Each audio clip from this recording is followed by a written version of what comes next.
हर राष्ट्र की पहचान उसके राष्ट्रीय प्रतीक व चिन्ह होते हैं। यह प्रतीक उन देशों का इतिहास बताते हैं। भारत के भी अपने कई राष्ट्रीय चिन्ह व प्रतीक है जो दुनिया में भारत की पहचान बताते हैं। आज की इस वीडियो में साथियों हम आपको भारत के राष्ट्रीय चिन्ह और उनके महत्व और उनका इतिहास बताएंगे। तो साथियों वीडियो को स्टार्ट करते हैं। अगर दोस्तों आपने अभी तक हमारे यूट्यूब चैनल को सब्सक्राइब नहीं किया तो सब्सक्राइब कर लीजिए। तो चलिए साथियों वीडियो को स्टार्ट करते हैं। राष्ट्रीय चिन्ह अशोक स्तंभ। अशोक स्तंभ भारत का राष्ट्रीय चिन्ह है। यह सम्राट अशोक द्वारा सारनाथ में बनवाए गए स्तंभ से लिया गया है। 26 जनवरी 1950 में इसे अंगीकृत किया गया था जब भारत गणराज्य बना। अशोक के स्तंभ शिखर पर देवनागरी लिपि में सत्यमेव जयते लिखा है। इस स्तंभ के शिखर पर 4 शेर खड़े हैं जिनका पिछला हिस्सा खंभों से जुड़ा हुआ है। संरचना के सामने इसमें धर्म चक्र भी है। अब बात करें इसके बाद राष्ट्रीय गान की, तो हमारा राष्ट्रीय गान जन गण मन है। संवैधानिक सभा द्वारा 24 जनवरी 1950 को जन गण मन को राष्ट्रीय गान के रूप में अंगीकृत किया गया था। इसके रचयिता रविंद्रनाथ टैगोर हैं। इस संपूर्ण गीत को गाने में लगभग 52 सेकंड का समय लगता है और यह वर्तमान में भारत का राष्ट्र है।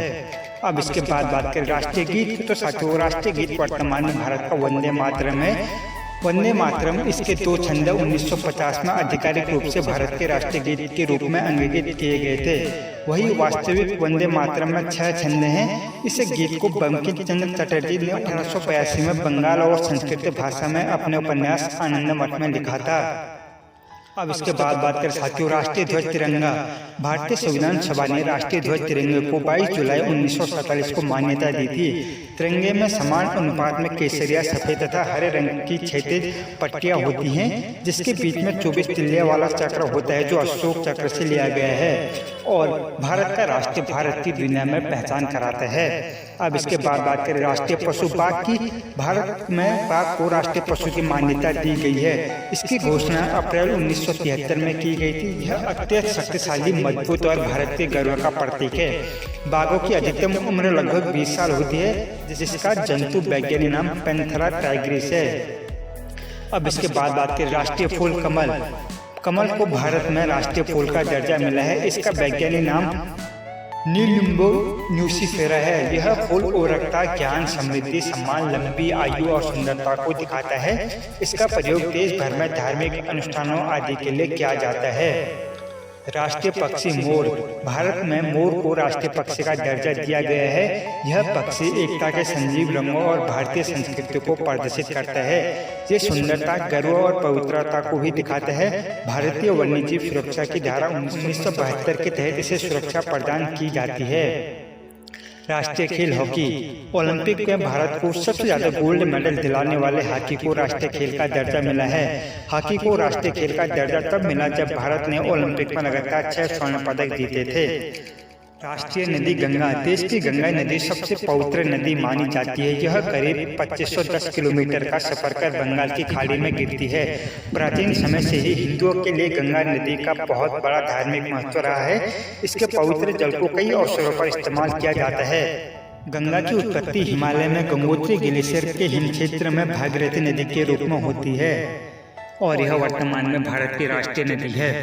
राष्ट्रीय मुद्रा रुपया।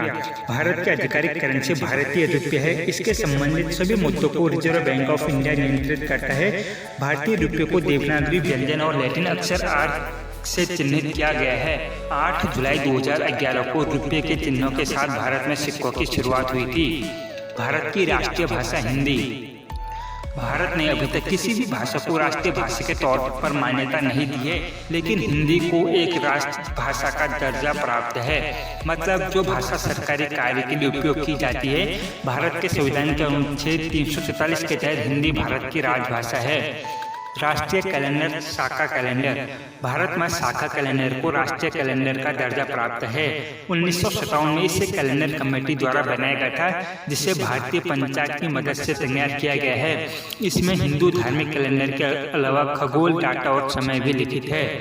तो साथियों ये रहे कुछ भारत के राष्ट्रीय चिन्ह और उनके महत्व।